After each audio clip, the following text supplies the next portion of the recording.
Hi, my name is Katie Hinches, and I'm here to talk to you today about the evolution of Santa Claus. Santa Claus has played a big role in my life. After Thanksgiving every year, we would put up our Christmas tree and we would talk about Santa.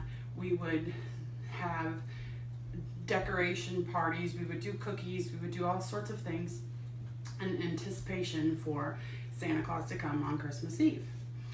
So as I grew older and began passing these traditions down to my kids, I've often wondered where Santa Claus came from, how he came to be, and how he landed in the North Pole.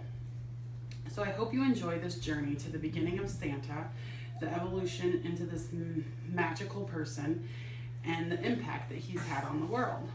It is believed that the legend of Santa Claus actually goes back to a monk named Saint Nicholas, who was born around 280 AD near Myra. Saint Nicholas was a 4th century saint, born to Christian parents who died early on from an epidemic, so he was raised by his uncle, who was the Bishop of Patara. According to the History Channel, Saint Nicholas gave away his inherited wealth and traveled the countryside helping the poor and the sick. December 6th, Saint Nicholas is celebrated during the Feast of Saint Nicholas.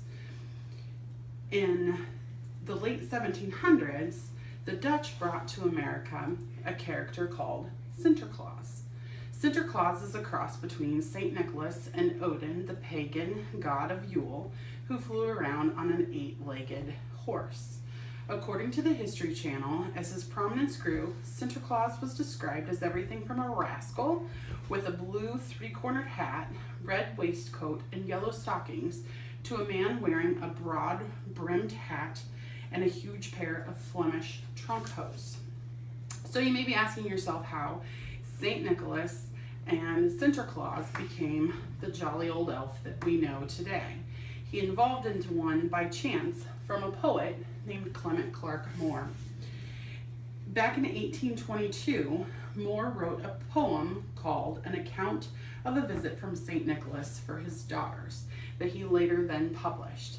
It was in this poem that Moore merged St. Nicholas and Sinterklaas into a more recognizable version of Santa Claus. Moore described Santa Claus as a right jolly old elf and portrayed him as a portly older man with a supernatural ability to be able to go up the chimney with the nod of his head. In that poem, he also gave him a sleigh and 8 reindeer that could fly. But Santa Claus was still not seen as the image that we know today. A political cartoonist named Thomas Nast is credited with designing the Santa Claus that we now know and love. He worked for Harper's Weekly and drew political cartoons, but Harper's Weekly went to him and asked him to draw some Christmas drawings to help increase their publication. It is Nast who gave us the Santa Claus that has elves and works at a toy shop in the North Pole, gave him the red fur-lined suit, and gave him a wife known as Mrs. Claus.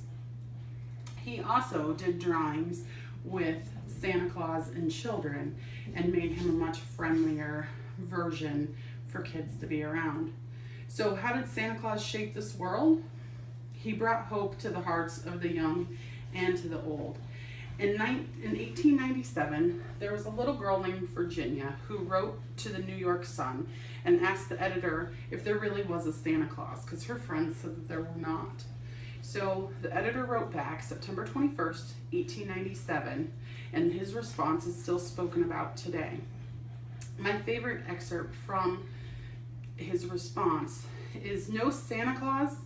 Thank God, he lives and lives forever. 1,000 years from now, Virginia, nay 10 times 10,000 years from now, he will continue to make glad the heart of childhood." It was during this time that Santa Claus really began to grow. The Salvation Army piggybacked on the popularization of Santa Claus and had their bell ringers start dressing up as Santa Claus and walking the streets asking for donations. This became a yearly tradition, and according to the Salvation Army, in 2015, they held their 124th Red Kettle campaign and raised $144.7 million and benefited over 30 million people.